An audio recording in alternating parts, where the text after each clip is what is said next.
नमस्ते दिव्य आत्मा। आज हामी सहस्रार चक्र हाम्रो मुकुट चक्रको ध्यान गर्दैछौँ। यो चक्र ब्रह्माण्डसँगको हाम्रो जडान, हाम्रो साक्षात्कार र उच्च चेतनाको प्रतीक हो। हामी अब पूर्णतामा प्रवेश गर्दैछौँ। अब गहिरो हल्लुका सास लिनुहोस्।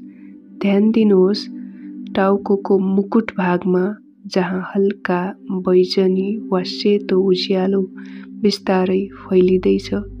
त्यो उज्यालो तपाईलाई शान्ति, समर्पण र दिव्यतातर्फ उठाइरहेको छ।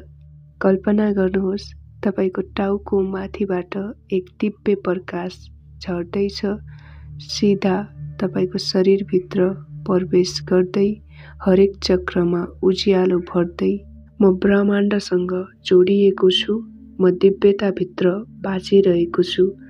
म अब साँचो शान्ति अनुभव गरिरहेको छु। म खुल्ला छु ज्ञान, प्रेम र प्रकाशका लागि। म सम्पूर्ण छु। म चेतनामा छु। अब हामी मौनता वा शुद्ध ध्वनिमा आत्मा र ब्रह्माण्डसँगको एकता महसुस गर्दै उच्चारण गर्नेछौँ वा सुन्नेछौँ।